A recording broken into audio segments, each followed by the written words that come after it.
We are anyways recording. Yes, we are all set. Praveen. So is it visible? Yep. Okay. So today we are going to learn ANOVA. Okay, so I'll take you through the ANOVA related concepts, and then we'll actually, solve the problem related to ANOVA. So the pattern is same. First concepts, and then while going through the solution, we'll relate those concepts with what exactly we are solving. So just to give a quick recap what we have learned, right? I mean, we have learned Pearson correlation, where we know how to correlate two different things. And then we went through test of significance.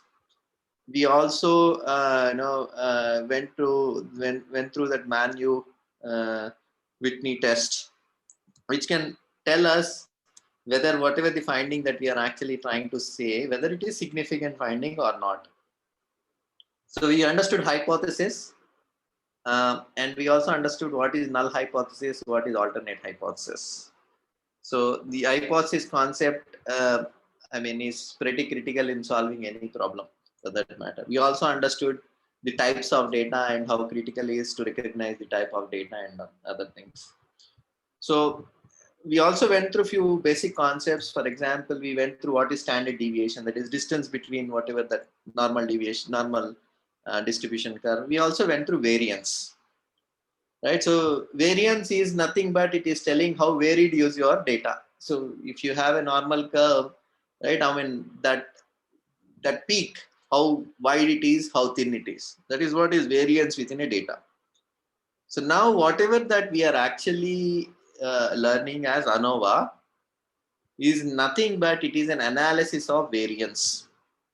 Okay, so I'll tell you in what context this particular problem is used, and then we'll go through various concepts around this ANOVA. Okay, so first basic thing before we start the class, I hope everybody understands what variance is.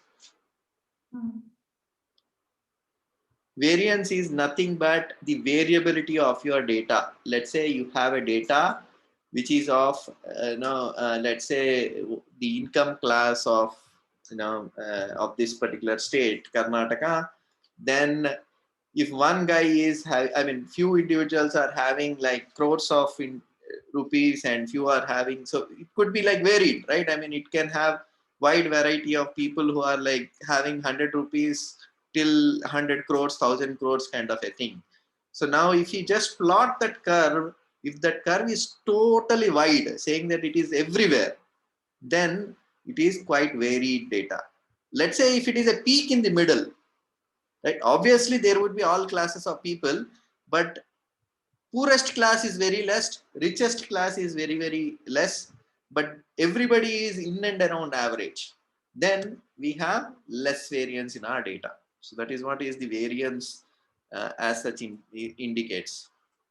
So here we use variance for a little different purpose. Let's say if you want to take two groups, okay, and we want to actually analyze something across these two groups.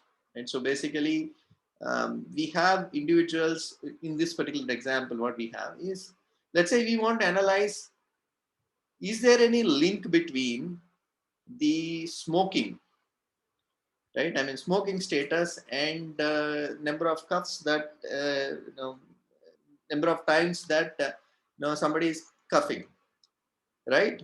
So one way of thinking about this problem is correlation. We are trying to correlate whether smoking has got any impact to the cuffs. Okay. But the other way of thinking about it is, I have some data related to smoking, right? Now I have some data related to, let's say I have some data related to non-smokers related to cough. I have some data which is related to smokers which are having one pack of a day. So it is not a see, in case of correlation, it is binomial. If you see the problem statement, there it is just two things. One, you have smokers and you have non-smokers, and you are just trying to correlate whether cuffs per day is high for a smoker and less for a non-smoker. There you don't have multiple varieties of smoking status. Here, let's say if you have smoking status, like you have smokers who are, you have like somebody who is not at all smoking, you have smoker who is having 1 pack per day, and you have set of smokers who are having 2 packs per day. Let's say you have all the data separate. So that means you have only one independent variable, which is smoking status, but you have various levels of it. Okay. So now if you want to actually check whether smoking really impacts cuffs or not, ANOVA is used. Okay, I'll go through a few more examples so that you really understand in the context of ANOVA. So whole thing is you are just checking whether you, so ultimately it is similar to test of significance, where you are saying that whether there is a link between smoking status and cuffs, a number of cuffs. So ultimately the hypothesis would remain similar to whatever that we have done in significance and above. But here you are actually checking the whole hypothesis using the variance between these two data. If all the 3 groups, which is non-smoking group, 1 pack day group, 2 pack per no more than 2 packs per day, to all the data, if they are varied, let's say the data of first group is different from varied from data of second group, and if third group is lot varied from data of first group and second group, then you can say that yes, there is some link between smoking status and cuffs per day. So that's how you would actually come up with the conclusion. There are a few more examples so that you really understand where the context of it. So I'll come to the two-way ANOVA and one-way ANOVA a little later. So once we are very clear in terms of the example, then I'll talk about that one-way and two-way. So there are various types of ANOVA. So the problem that was given in our case is one-way ANOVA. There is another type which is called as a two-way ANOVA. We'll talk about that. So I'm taking another example now, so so that we are clear for ANOVA. Let's say you want to actually check whether there is any link between the response of the driver. I mean, let's say somebody is driving a car, and you want to actually check whether his response time would be impacted because of cell phone or not. You want to actually check that. Now you have 3 scenarios in this. It is not about whether they have a cell phone or whether they are not having a cell phone. You have 3 classes of information, 3 levels in this particular cell phone status. One, the person who is trying to drive without any cell phone. Second, the person who is taking the cell phone and then driving. So that means he is on call using the cell phone. And the third category where he's on cell phone, but he is hands-free. So he's on Bluetooth or whatever it is. So you have 3 categories of data.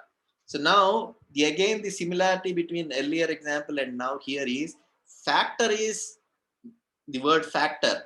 The factor is only one, which is cell phone as such. I mean, cell phone status, basically cell status. But inside that factor, you have 3 levels. Level 1, no cell phone at all. Level 2, you have a cell phone. Level 3, you are having a cell phone, but it is hands-free. Okay. So is problem statement clear? We'll talk about how those particular problem statement can be analyzed using ANOVA. Yes. Okay. Right, So now, it is. Yeah. So now, in order to prove this statement, let's say if you take the same statement, right? I mean, how this can be done. So what a researcher did is, in order to just prove whether there is a link or not, he called 12 participants. Okay.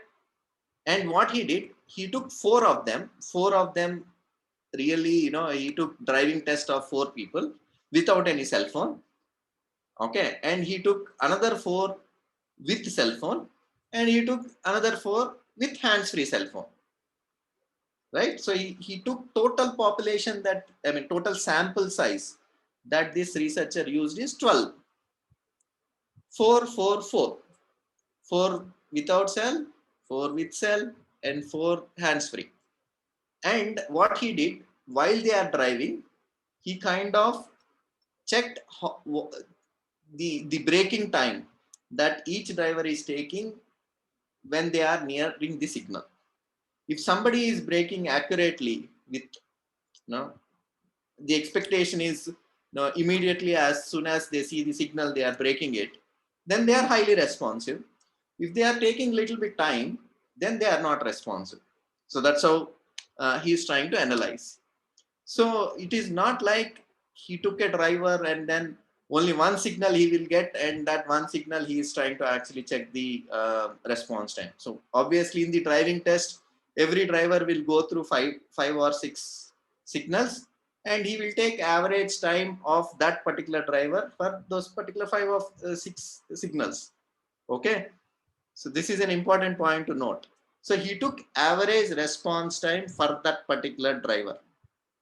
Okay, so like that he calculated average response time for all the 12 drivers. Okay, so is it clear until now? Right, it is. Okay, so now what he did, so in order to actually check this, whether there is an impact or not, he applied ANOVA.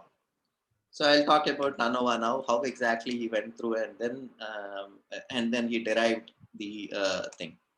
So what he did, so basically, I'm not really going through the mathematical calculation set. I'm trying to talk about the concepts first, and then we'll go through the mathematical equation in a very specific example that we have.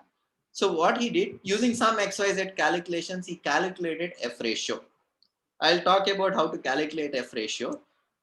Basically, he wants to tell that I want to determine whether this cell phone is impacting or not with a confidence level of 0.05. We talked about confidence level in last class.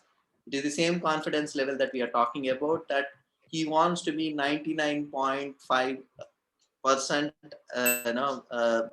accurate, that okay, yes, no, I with a very high confidence that yes, I mean 95% confidence that this whatever that he's actually determining is true, right?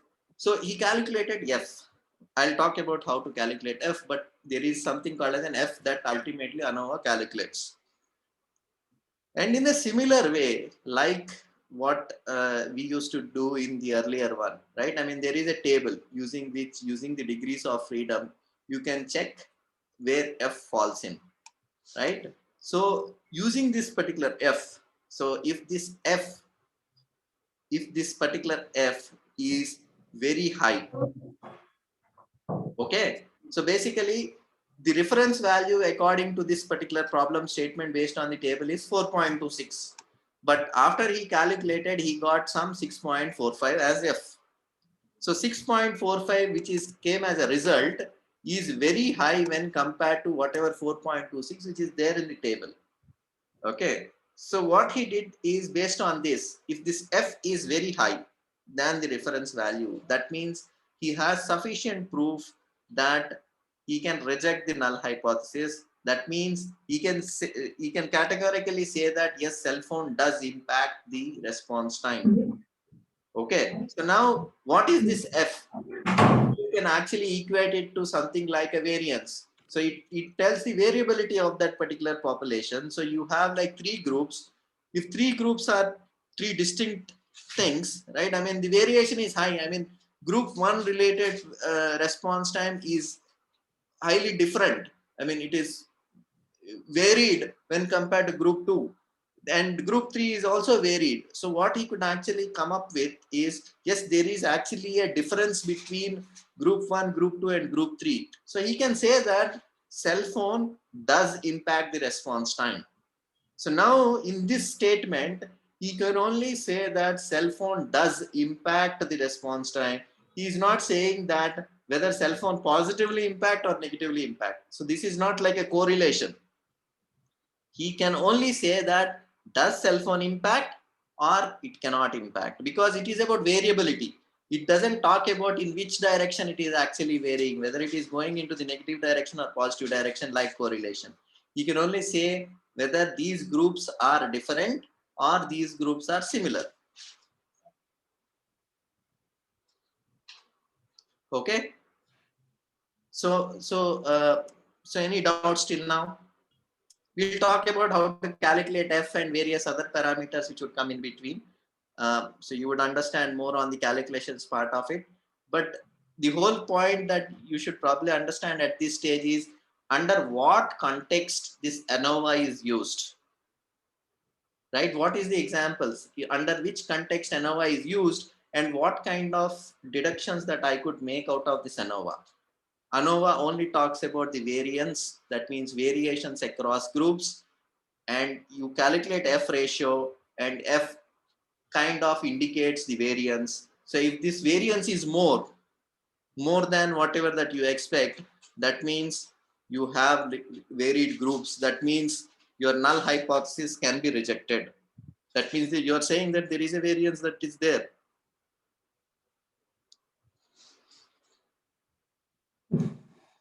So is it clear? Can we proceed? So Praveen, you're saying that in this case, the null hypothesis is probably that, yeah, cell phone usage does impact the driving No. response time. Null Or whatever. hypothesis is always on the known thing. So if you remember in my in whatever that we have discussed earlier, right? Null hypothesis is not what you want to prove. Null hypothesis is accepted truth. Accepted truth is there is no difference because nobody proved cell phone does impact or not. You are trying to prove that cell phone does impact. So null hypothesis is cell phone does not impact. Does Is the null not. Okay, hypothesis. got it. Okay, okay. Right. And what you're testing here is the various scenarios. What if it is he's listening to the radio and you Correct. know, Correct. yeah, what if he's using the cell phone? What if he's using the, whatever, the Bluetooth You have device? three different scenarios. Different In the same scenarios. cell phone Okay. status. Cell phone Okay. status with no cell phone, with cell phone, and with hands free. Right. So now you are checking whether his response time varies because of this grouping, right? Whether group 1's response time is different to group 2 response time, is group 2 response time different to group 3 response time. Correct. Okay. So you are Yeah. checking variance, variability. Group Correct. 1 is different from group 2, group 2 is different from group 3. That means cell phone does impact because you are saying that you have grouped it based on cell phone status and you are seeing group 1 is behaving different to group 2. That means cell phone is impacting. How it is impacting, we don't know. That is not what ANOVA is trying to say. ANOVA would only say that yes, it does impact. Correct.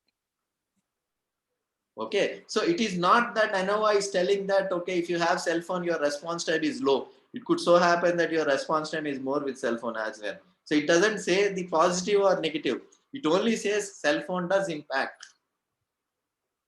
Because you are able to reject the null hypothesis here because whatever the F value that you got is more than what you have expected. Your expectation is 4.26, but you got more, higher F value, F ratio. Okay, so that is why you can say that variance is more than what I expected. Correct. Yes. Got it. Yeah. So that if the table value is actually the expected value. Exactly. So the calculated F is higher means you always reject the hypothesis, the null hypothesis. Exactly. Okay. That's perfect. And null hypothesis for any type of test is that there is no difference between the groups. Is it like that? No, it is accepted truth is null hypothesis. Basically, it Yeah. doesn't require any proof. So generally, it is like in this particular case, accepted truth is there is nobody who proved that cell phone does impact. So you are trying to prove cell phone does impact. So accepted truth is there is no impact. So generally, it is that both there is no difference would be your null hypothesis. Correct. The hypothesis was that there is no difference it makes to the response time, but we proved it wrong. So that's why we are rejecting the null hypothesis. Exactly. And we are accepting. Yeah, got it. Yeah. That's exactly right. The variance is there higher than what I am expecting. Hence, I am saying that yes, there is a difference in the response time. Hence, I could reject my null hypothesis and say yes, cell phone does impact. I'm so sorry, one silly question. How did you get the 6.45? I'll come to that. I'll come to the calculation part. Okay, There okay. is a detailed slides in terms of how the formula is, calculation is, and all those stuff. So at this stage, you just have to be clear the context of ANOVA, what you are Okay. solving as a problem. Right, okay. Okay. That is not Praveen, a silly question. That's the most complicated question. I know. Complicated thing. Praveen, Yes. in the page number, I think this page number 85, Yeah. I think there is a typo. I think there is a example they have given. Their first level they have written as a null hypothesis accepted, and the second para they have given it is accepted, rejected. Yeah, I haven't looked at what is there in the book. Oh, okay, But I think that is a typo wherever in that I our looked, book right, I mean, itself. there are We should not number get of confused. We should not get confused. There is a typo. Instead of Is that accepted, page it is 83? rejected. Is that page Page number 83? 85. 85. Because 83 also I was having that doubt. Third paragraph, obtained F ratio is insignificant. Based on Okay, whatever okay. that I have seen, right? I mean, I saw the similar kind of typo error in one of the other problems as well. So I don't remember whether it is ANOVA or something else or whatever. But I mean, there were few typos in our material. There is no doubt about it. But the 83 or 85, what they have written and what problem it is, I haven't seen. Probably we can have a look at it and then, I mean, I can post this class. I can have a look at it and then see what they were trying to say. But it is typo is very much. Okay, so you're telling the null hypothesis should be Null hypothesis should be that accepted truth. That means there is no difference. Because here you are trying to prove that there is a difference. Accepted truth is there is no difference. Nobody proved that there is a cell phone would impact. So that means it is the accepted truth. okay. You are proving against it. So null is accepted one, accepted class. So that is there is no impact of cell phone in your driving response. That is the accepted truth. Unless and until you prove otherwise, which is alternate hypothesis. Whoever mentioned that typo error, sorry, I didn't get your name. Is it that in the interpretation of results in page number 85, it should be Yes, because yes. null hypothesis is accepted is the correct statement? Yes, yes. Okay, okay. Because people who don't know anything like me will get confused. We will sit and worry about it so much. Yeah, I mean, what I would actually suggest is, I mean, such printing errors are there in the material. So probably we should apply our own logic in terms of putting that particular statement. If F value is higher than expected, that means you can reject null hypothesis. That is the way that you are going to deal with it. Yeah. Okay. Yeah, thank you. Okay. So now let's go through few other concepts and then we'll dive into how to solve the problem. Okay, so now if you see the entire problem, right? So what you did, so you took average response times for each individual. Okay, the point to note is this is not raw data. It is not like person one in first instance he took 0.5 milliseconds and in second instance he took 6 milliseconds. So it is not like raw data. It is like somebody process the data and give that, okay, individual one on an average his response time is 0.5. Individual two on an average his response time is 0.6. So it is not a raw data that you got. You got average of for each particular person. Okay, that is point one. Just have a note at it. We'll come back to this particular point again. Okay. So the second point that I would want to highlight in this particular example is, so now we have like three groups: group one, group two, group three. Right? I mean, without cell phone, with cell phone, and hands-free. So what F ratio is? Let's say you have three groups, right? What is the variance between the groups? Okay, so whether group one is different from group two is different from group three. Okay, so now in this, when I am calculating the variance, what would happen is, so in every individual, right, there is always a chance of being varied because of some other factor. See, for example, as an individual, why I took 4 signals and then did an average and told that so and so individual took 0.5 milliseconds as a response time, because I as an individual has got some variance in the way that I respond. It is not that for every, even if I am the same person, it is not that for every, whether I am having cell phone or not having cell phone or whatever it is, my response time is not going to remain same. My response time would actually have some variance.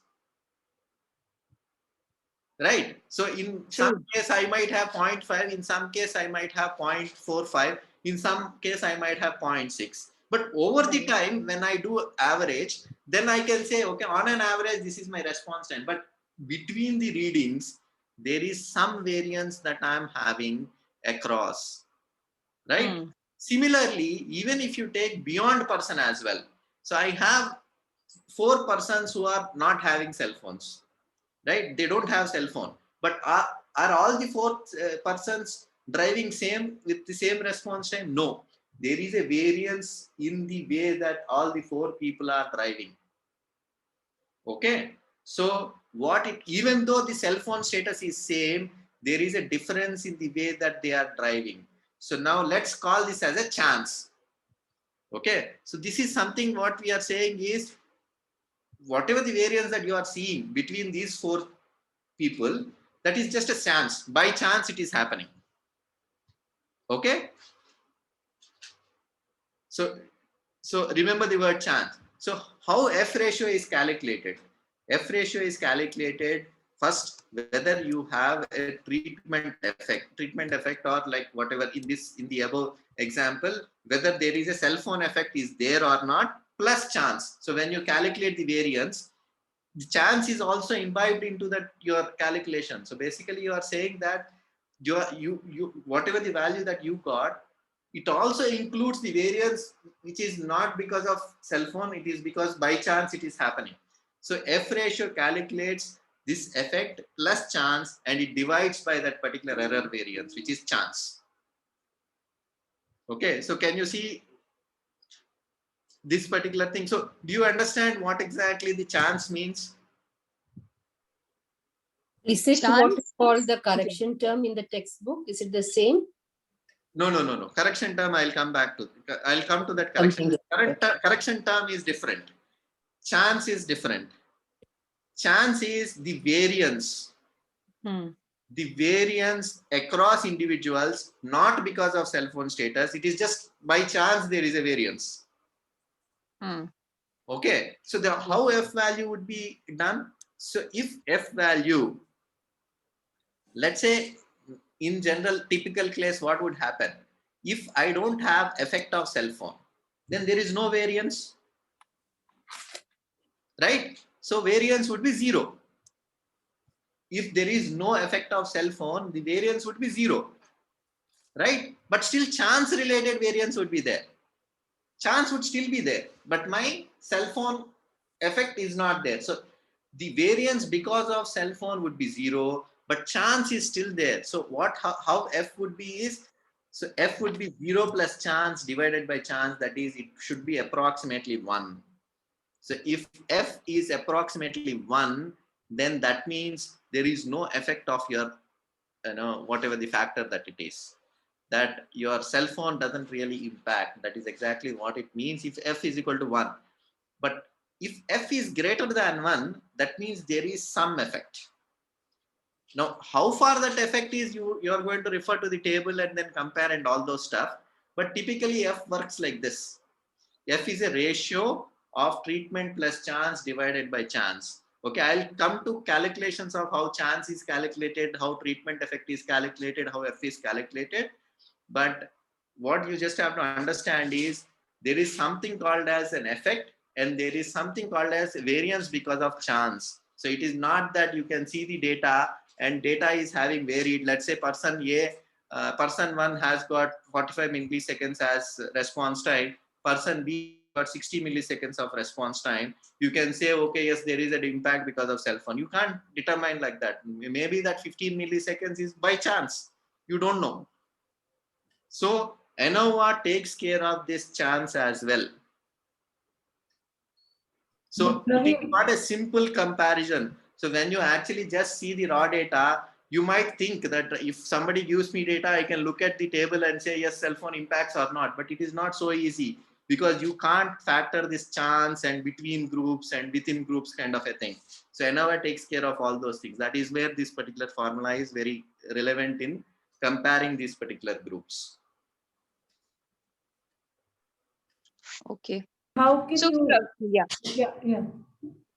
go ahead. Yeah, how can you, how can we decide it is a zero effect or, We'll come to that. There are calculations. I'll come to that particular point. okay. Okay. So here, just make sure that you are, you have a clarity in and around what is this ANOVA and then what these particular various terms really come into picture. Once we see how it is solved, it will be pretty clear in terms of how these chances are calculating and all those stuff. So don't worry about it. Okay. Okay. Yeah, Praveen, so you said there are two things. See, suppose there are 4 people in the group who are using cell phone, right? Yes. So now you said even between, like, suppose if I take one person's reading, even in those 4 or 5 instances when we are taking the reading, there's a variance, right? Plus, there is a group variance also. Between people also, there is a variance in a similar situation, Yes. right? Now, chance is what? So you average out a person's individual score, and then you take all of them together and again, whatever, average it out. Is that chance? Chance, So, chance is the variance within group. So what within group is, I take a single group which is which is a person who is not having cell phone while driving. So that is a single group, correct. right? Within that group, if I am seeing some variance, that is chance. Within one individual, you're saying? Within one group. One group means group of 4 people or something. Yes, exactly. Okay. So group of Okay. those 4 people. So that is within Okay. group one. So I have 4 individuals. Correct. So between each individual response time is not same. Correct. So that is chance. So when I'm calculating the variance within group, then that is chance. It just happened because of chance. I mean, all 4 individuals are different. Hence, I have like, yeah, there is a different way how the between the individuals it is compensated. I'll come to that part. So Okay. so Fine. Yeah. even within an individual, there is a variance across various data, but that is also compensated in ANOVA. But here chance term comes into the picture where you are saying that this is a variance within groups. Variance within groups means I take group 1 and see that, okay, yes, we have all the 4 persons not using cell phone, but still they have varied response times. This is my chance. I took group 2, even within group 2 where all are using cell phones, it is not same, it is actually varied. That is chance. Okay, you take all the 3 groups and you calculate chance. Okay. Okay, and each group is within the group only. So you are checking within the groups. That is what is chance means. Okay, between groups is what you would really want to understand. But it is because of you want to eliminate the chance related stuff. That is why you calculate chance and do the ratio and all those stuff. But yeah, I mean, just remember that yes, there is error variance. So there are actually 3 or 4 ways that there are terminologies within ANOVA. Okay, sometimes these terminologies could confuse you. Okay, so the things that you would want to remember is there is something called as among groups. The word among groups. That means you are trying to compare group 1 with group 2 and group 2 with group 3. So you are actually trying to compare group 1, group 2, group 3. That is called as among groups. There is a terminology called as within groups. Within groups is I take group 1 and I am comparing variance of individual 1, individual 2, individual 3, individual 4 within the same group. Remember the terminology among groups, within groups. The other terminology used for the same, right? Among groups is also called as between groups. In certain textbooks or certain places, you might get between groups as the terminology. Okay. And within groups, in certain text, you might call it, they might call it as error variance. Error variance for within groups, because it is just happening by chance. Okay, so that is where some people call it as error variance, some people call it as chance. So 3 words, which is within group, error variance, chance, all are similar, same.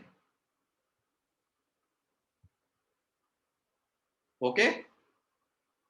So while reading, let's say if you happen to see videos or some other lectures or whatever it is, they might interchangeably use these words. Among group, between group is same. Error variance, chance, and within groups is same.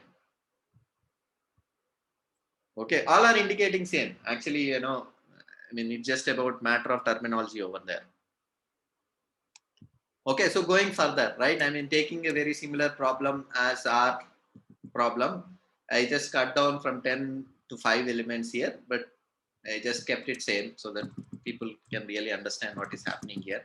So similar to whatever problem that we have earlier on the cell phone status, ours as well has got something called as self-concept scale. So I don't know what this self-concept scale really means, but whole thing is I have 3 groups again.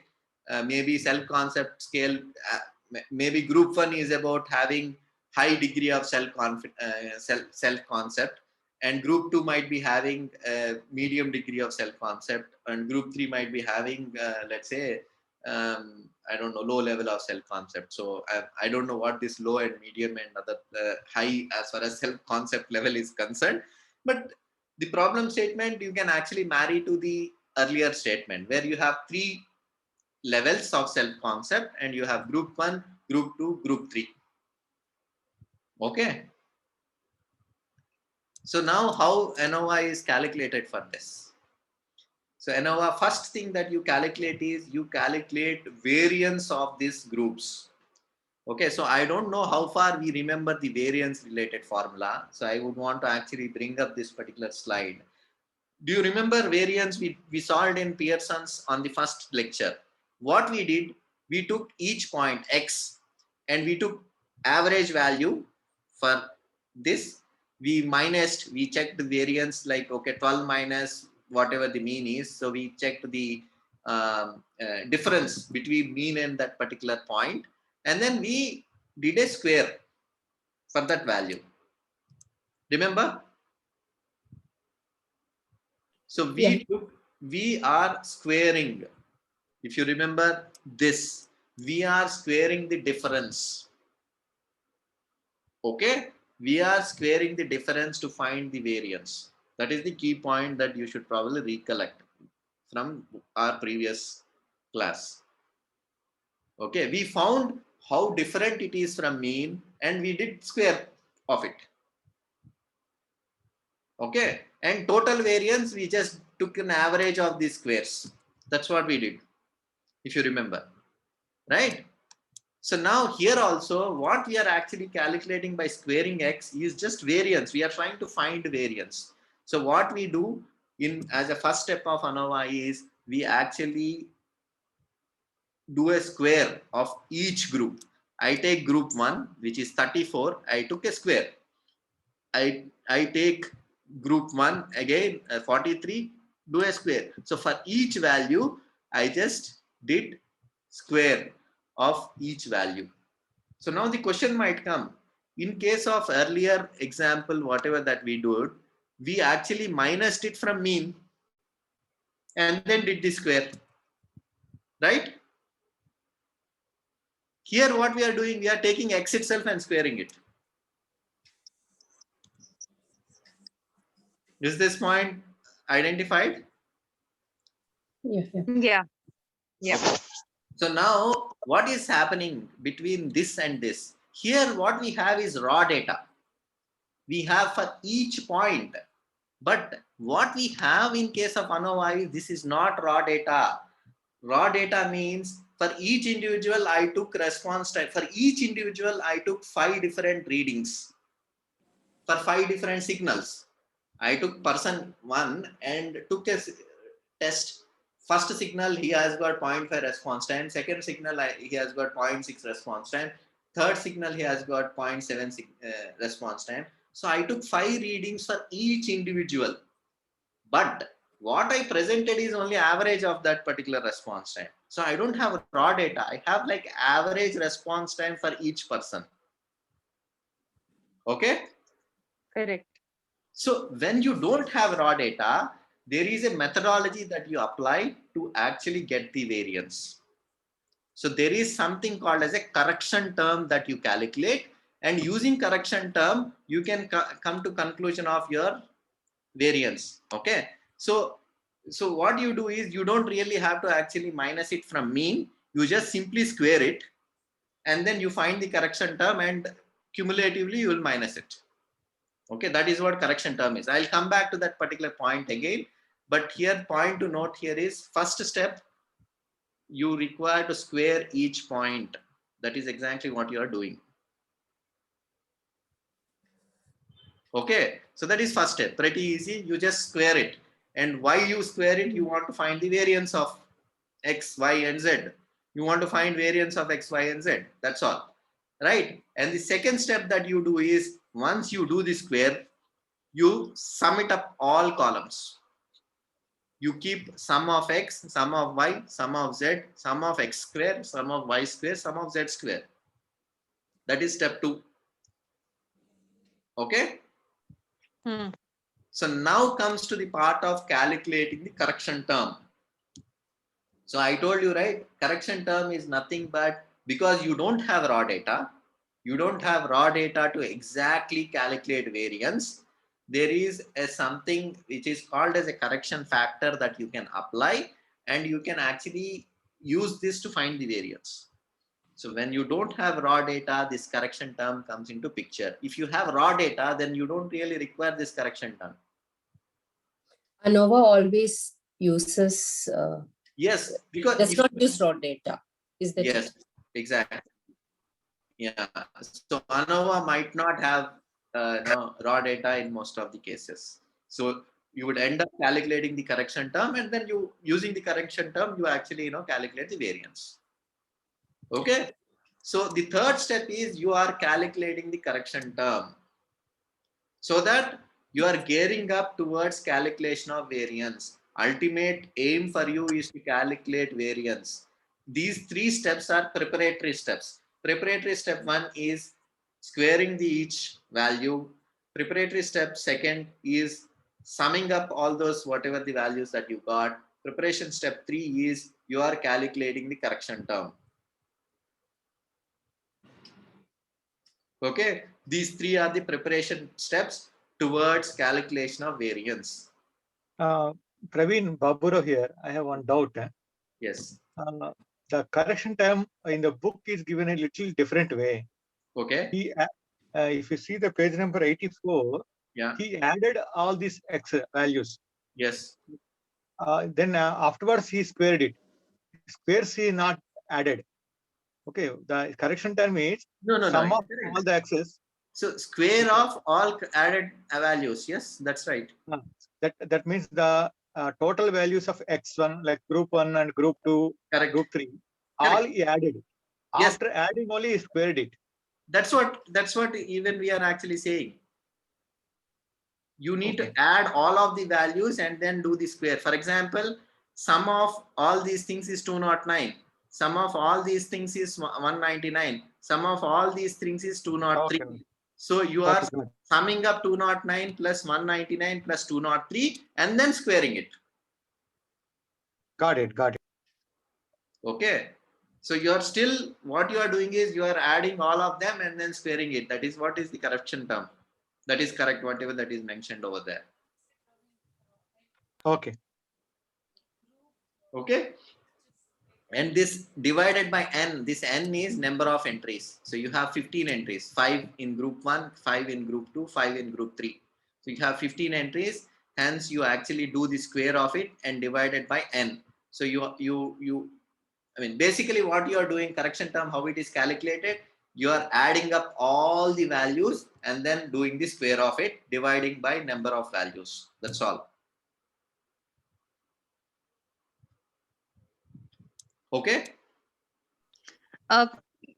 Praveen, the first, so yeah, I'm getting your point. So what you're saying is group 1, X, the first one, 34, is for the first individual, right? That is the average for the first individual. Correct. So there are 5 individuals in this group, right? Correct. Is that how it is? That's Okay. right. Okay. That's So there are right. 15 individuals in all. Total 15 individuals in all. That's why this Okay. capital N is 15. Right. So you don't have to do that step where you're squaring each of them, right? Because anyway, you are just adding up. It will be used in the next calculation. That's why Okay. you just All right. do the preparatory work of squaring it. But I see. you are just adding up all the 15 individuals. For correction term, it is about adding up all the 15 individuals and squaring it. Correct. Okay. Okay. So now, Are you going to add the group 1 x2 values also? I mean, all the no. For No. correction term, you are not onto Yeah. the squares of it. Okay. This Okay. is not x2, it is x square. I mean, X square. I no? couldn't find Okay. easier way to actually keep it as superscript. I mean, I didn't Okay. try to search it, so that is Mhm. why it is appearing like this. It is x square, X y square. square, and z Yeah. square. Yep. ठीक है. Okay. Okay. So the next one. Okay, so now what is step 4? So now we did 3 preparatory steps. Okay, we summed all the thing. We did find the squares of all the things. We did sum up all the individual groups and kept it over there. We found out correction term. Now what we are going to do is we are going to calculate variance. So this is now we are calculating variance. Total variance is what we are trying to calculate. What total variance is? I have variance between the groups plus I have chance. Because of it, there is a variance. So this total variance is nothing but variance across groups plus chance. Okay. So if you remember what we are telling, total variance is nothing but variance within groups. This is what is chance or error, whatever you want to call, and variance across groups. So the step 4, what we are calculating is total variance. Okay. So how you are going to calculate total variance? You are going to sum up group all these squares. Now all these squares sum is going to come into picture. So sum of all x squares, sum of all y squares, sum of all z square. So you are going to calculate total sum of all squares. That means you are calculating total variance. And you are removing correction term because you are actually not, remember the thing that I talked about, correction term is coming up because you are not doing it on the raw data and you are not minusing that mean. So that is where the correction term is allowing you to actually, just sum all of these. You deduct the correction term, you will get the variance. So now this is variance, which is total, which includes between groups and also the chance. Okay, so in this, what we found is, this. So we have variance within groups and we have variance between groups, and that is exactly what we found. Chance variance and whatever systematic treatment variance or whatever the difference between groups, whatever that you would want to call it as. So now you have found total variance. Now what you are going to find is, you are going to find variance among groups or between groups, whatever you want to call it as. Okay. So now you are going to calculate individual variance. That is, I'm going to calculate group 1's variance, I'm going to calculate group 2 variance, and I'm going to calculate group 3 variance separately. Okay. So now what I'm going to do? So I'm going to calculate group 1 variance. How group 1 variance would be calculated? Group 1, I'm going to add sum of all these x's. Okay. And do the square of it. So in a similar way like variance. How variance is? I'm going to add all these things and then do the square of it and then divide by number of things. So how many numbers that I have in group 1? I have 5.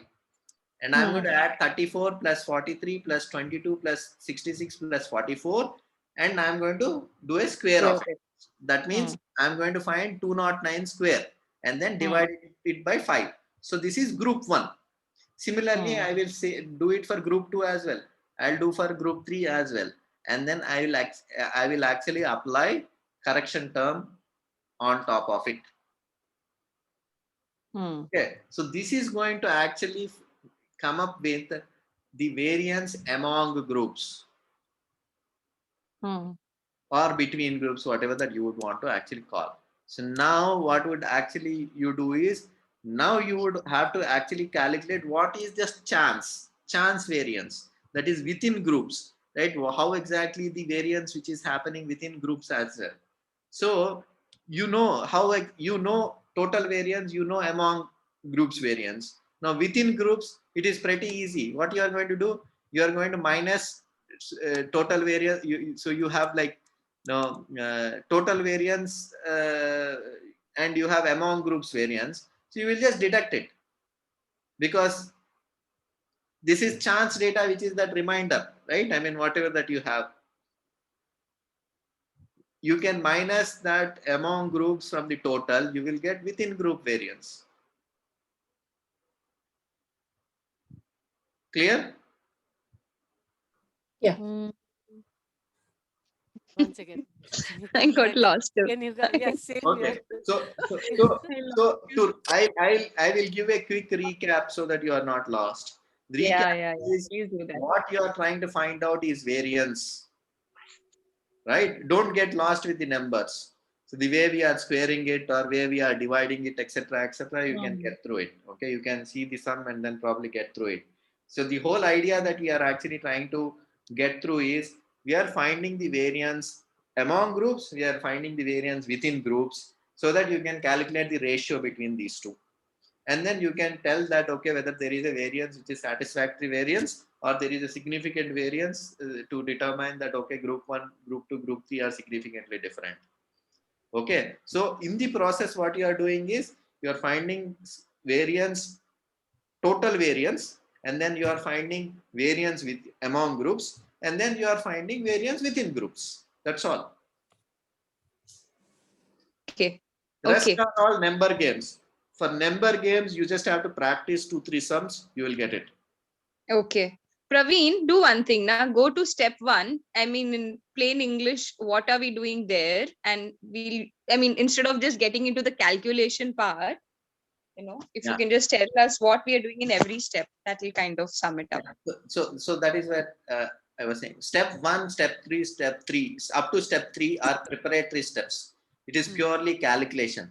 There is no meaning for those particular steps. You are just preparing the data so that you can calculate it in step 4. Right. Okay. What step 4 is doing? Step 4 is calculating total variance. That means all the data, I have 15 individuals totally, because 5 in group 1, 5 in group 2, 5 in group 3. Among all these individuals, what is the variance? This is total variance. I'm not comparing group 1 with group 2 with group 3 in this case. I'm just getting the data on the whole. This is total variance. In step 4, what I'm doing, I'm checking group 1, group 2, group 3 separately. That is among groups. I'm comparing group 1 with group 2 with group 3 kind of a thing. Right? So this is among groups. Now, I'm now checking what is the variance within groups. That is step 6. Okay? So now what I just did, variance, total variance I found out. So if you see here, what I did first is, in the first step, I found out this total variance, this one. Right. Okay. In the second step, I found out this between group variance. Hmm. Okay. And then now I derived this error variance by minusing total variance minus between groups gives you this, because Hmm. this and this combined is total. So now you have total value, you have between group value. You just have to find out this. Okay. Is it clear? Okay. Right. Okay. So that is so basically that's what you are actually doing as far as these sums are concerned. You are checking the sum in that way.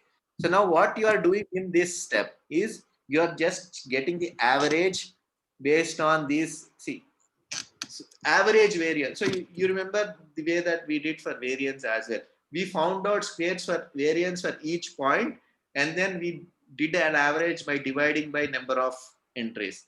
So this is also checking the average variance. That means average variance among groups, average variance within groups.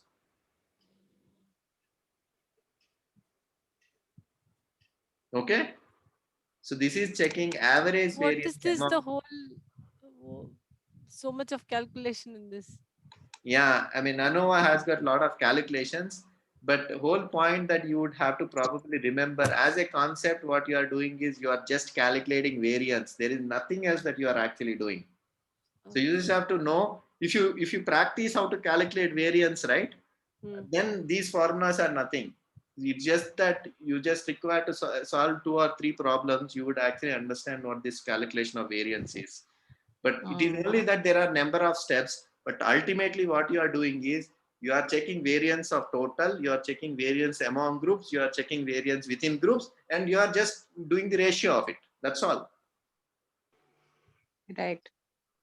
Okay. So don't get confused because of the number of calculation steps. Actually speaking, these steps are nothing but here you are summing up the values. I mean, if you see, right, you are just summing up the values here. You are just doing the Yeah. square of it. Okay. And here what you are doing, So you are just Praveen, adding all yeah. of them. Yeah. So first you did the entire variance of the whole, all the 15 people. Exactly. Then you went, the next step was between the groups. Yes. And finally you came to within a group, the Exactly. variance. So the ultimate result is within a group, what is the variance? Correct. No, Right. ultimate, Now what is the ultimate found result. out from that? Correction there is, it is not about ultimate result. Ultimate result is my ratio, F ratio, which we haven't yet come as a last step. Oh, is it okay? Okay. Yeah. So here I calculated total variance. I calculated variance between group. I calculated within groups. So this can't be my final step. Here I'm not here to actually check the variance which is happening by chance. That is not my case at all. I'm calculating it because I want to remove that chance altogether. I want to be sure that variance is happening only because somebody is having a cell phone. Exactly. Okay. So here you are checking chance just to eliminate that chance. So that is why you are calculating total variance and then between groups, and then you are deducting the chance. Okay. Okay. So here my aim is not to check the chance. Here my aim of checking those variants so that I can remove that chance from my calculation. So now what you are doing is, after checking the among groups and within groups, you are just taking the ratio of what is the variance among groups and what is the variance within groups. Okay. So now I got an F ratio of 1.196. Okay. So now there is a standard table that you refer. So how this standard table would be referred? So this is to check expected F value. Okay. So now how you will actually tell whether this ratio is significant or non-significant, right? So similar to whatever that we do in the earlier cases where you have a table where you will look through the table and then determine what is the expected value. Here also you have a standard table where you will have to look through the expected value. So what is this DF1 and what is this DF2? Okay. So DF1 is nothing but number of groups minus 1. Let's say in our case, we have 3 groups. 3 minus 1 is 2. Right? So you have to remember this particular table. So ultimately, all the calculations that we are making in the earlier step, it is summarized in this particular table. This is a summary table of ANOVA. Okay, sum of squares is this much. That means variance of group among groups is this much. Variance of within groups or error, whatever you want to call, right? I mean, this can be error or this can be within group. So whatever you want to call. So this is within group is this much. This is variance. Okay, and this is, I'll talk about degrees of freedom again. And this is average. Average variance among groups, average variance within groups. Okay, so now what is this degree of freedoms? How many groups are there? Total, there are 3. 3 minus 1 is degree of freedom. Okay, so that is where the degree of freedom among groups is 2. What is this degree of freedom within groups? We have 3 groups, each are having 5, 5, 5, right? So now, first group, how many degrees of freedom is there? 5 minus 1, which is 4. Second group, you have 5 minus 1, 4. Third group, you have 5 minus 1, 4. So 4 plus 4 plus 4 is within group degree of freedom. Okay. So now, using this degree of freedom, you can find the reference value. So there is nothing else. These variances are not really something that you would look into the table. You would look based on this degree of freedom. So if the degree of freedom is 2, numerator is 2, and the denominator, which is 12, right, is 6.9266 according to the table. Right? So 6.9266 is very high when compared to 1.196. Right?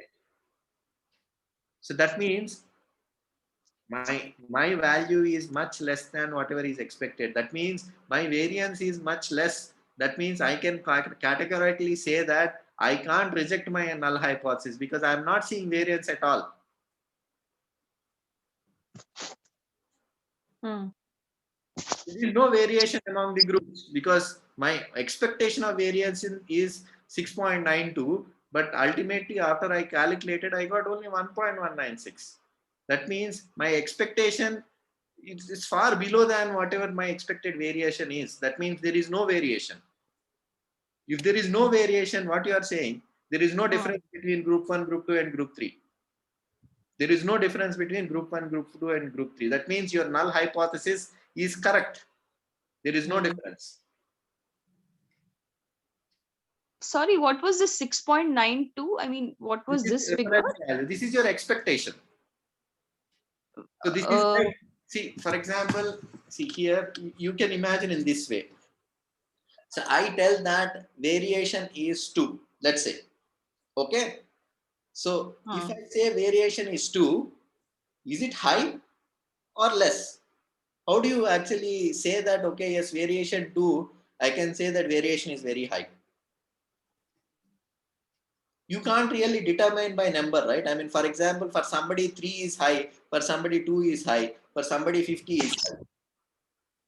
There is some kind of level that somebody needs to define, saying that, okay, yes, if it crosses this level, that means you can define it as high. If you are below this level, you can't, I mean, it is acceptable. Let's say somebody has to define this level, which is predefined level.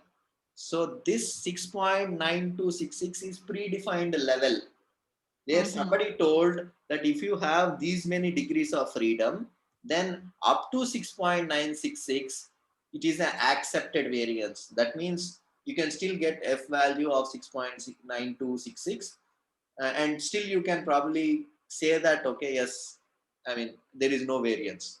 Below 6.92, you can say that there is no variance. Above 6.92, you can say that you have variance.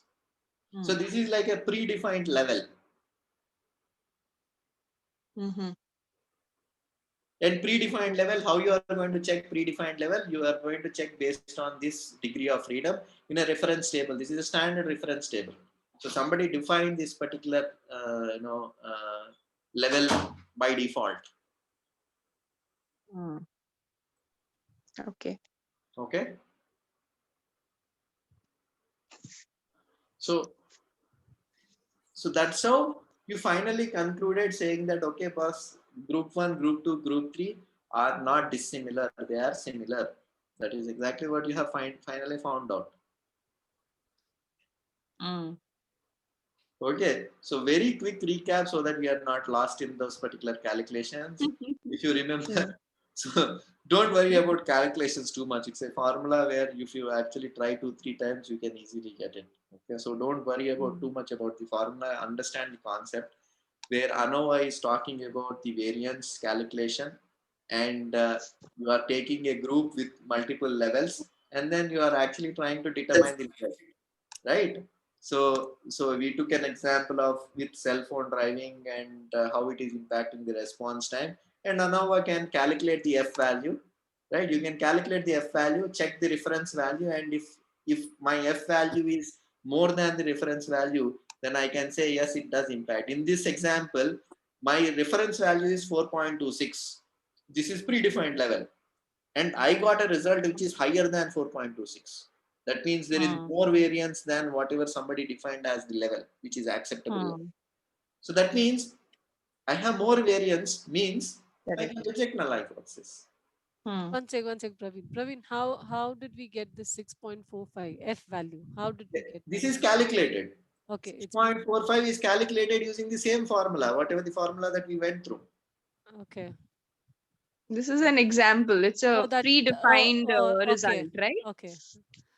So whatever, however we calculated this 1.196, in the same way, if we calculate for that particular example, you will get 6.45. Okay. More than the null hypothesis, which means that we reject the null hypothesis. Exactly. Right. Exactly. Okay. The concept is you are checking with the predefined level. If it is more than predefined level, you are qualifying it as yes, the variation is high, hence I can reject the null hypothesis. If you are less than the predefined level, you are going to say, accept the yeah, you are going to accept the null hypothesis or not reject the null hypothesis. Got it. Okay, so now Yeah.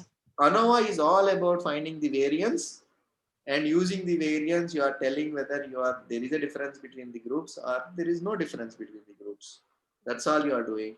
And all these calculations are about just doing the square, and all those things are about calculation of variance among groups, within groups, and then calculating the ratio of it, and then calculating F. Okay. Yeah. Yep. Very interesting, yeah. Okay, so the concept is all about calculating the variance and determining it. That's it, as simple as that. I think once we start doing the sums, we'll definitely come to know. I mean, the Yeah, concept is clear, I think, now. Yeah, for these calculations, right, you might have to actually solve a couple of sums, that's all. Okay. Yeah. You don't really require too many. I mean, why these calculations might appear a little bouncy is actually it's not because those calculations are tough. It is just because there are too many numbers that you are actually seeing on the slide. Exactly. Right? Your mind cannot really, automatically calculate as soon as you actually, see this table. So that's where you are actually seeing so many things here or so many things here. You are seeing like, oh my God, so many things are being calculated. Because the concept was not clear. Right now, the steps are clear, and now I think we can go. Yeah, now you should probably, while solving it, you should be able to actually, correlate with what exactly that we talked about, so that, I mean, these steps would become more and more clear. I mean, while you are solving it as well, you can easily, get the concept right. So in the exam, I mean, are we going to get this table out there? I mean, or you? I mean, without this table, we can't conclude. Otherwise, we just have to stop with calculation of F. So you mean to say we need to read the table or no? If you don't get table, calculate F and leave it there. Okay. Yeah, no inferences, right? No. We can't infer anything. Hmm. We just calculate for the sake Because of this calculating. predefined level is something that you will have to refer somewhere and then talk about it. This is not Correct. something to be calculated. Gotcha. Hmm. Yeah, I think logically, whatever you've explained really made a lot of sense today. I mean, it just fit the bill. Only thing is some logic, like why 5 items are there and why do make it 4? And if there are 15, Yeah, why I'll do you tell make you it that 4? as Those well. things are like too I'll, technical. I'll tell you that as well. Take the term degree of freedom. Okay. What is degree of freedom? It is about how many choices that you have. Okay. Let's say you have only one person. You have only one group. How many choices Right. you have? Not much, 0. 0. So now you have Hmm. 2. You have one more choice Okay. than whatever that you are having, right? So that is Like 1. that, is it? Oh, okay. Okay, That way. okay. Now So it makes it is sense. your Yeah. freedom. It is freedom of Hmm. choosing whatever that you are having. So that Okay. is what is Like degree of that. freedom. Ah. Oh, wow. Very interesting. Yeah, very interesting. Hmm. Thank you for all your patience, Praveen. Very nice of you to actually take out time and explain all this to dumbos like me. Seriously. So, You have company, Seema.